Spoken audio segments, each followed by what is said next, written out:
Jamais il n'aurait cru ça. 30 ans après avoir troqué son rôle de producteur pour celui d'acteur, Patrick Macnee ne regrette rien, car les aventures de John Steed n'en finissent plus de le hanter. À voir l'engouement du public lors de son passage mercredi dernier à Paris, on comprend que chapeau melon et bottes de cuir n'a pris aucune ride. Et c'est à se demander d'où vient cette éternelle jeunesse. Je buvais beaucoup de whisky à l'époque, et quand nous regardions les rushs, je les trouvais bons.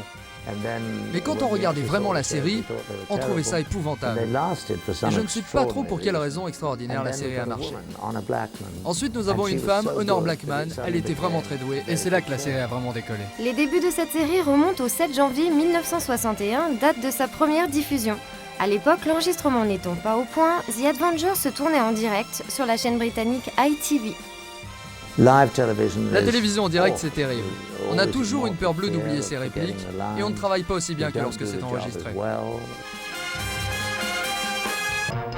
Encore en promotion aujourd'hui, Patrick Macnee est venu pour la sortie en DVD des épisodes de Chapeau melon et bottes de cuir. Pour les fans, une nouvelle occasion de se réunir. Ainsi, une nuit entière consacrée à la série s'est déroulée samedi dernier au cinéma parisien Max Linder, avec spectacle, mais aussi documentaire sur une série riche en anecdotes. C'était terrible. Parce qu'à cette époque, la série n'était pas bien pensée. Il n'y avait que des hommes, et les sujets traités ne marchaient pas.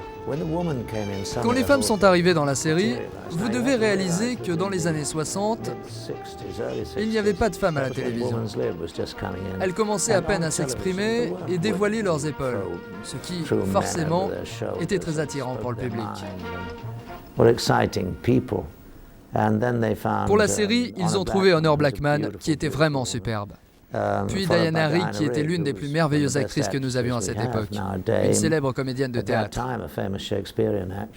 Ensuite, nous avons eu une autre très bonne actrice, Linda Townsend, et finalement Joanna Lumley, qui je pense était parfaite et absolument fabuleuse. Ah, Madame Pell, mais où étiez-vous passé? Un de mes meilleurs souvenirs de la série, c'est maintenant, car je suis enfin payé.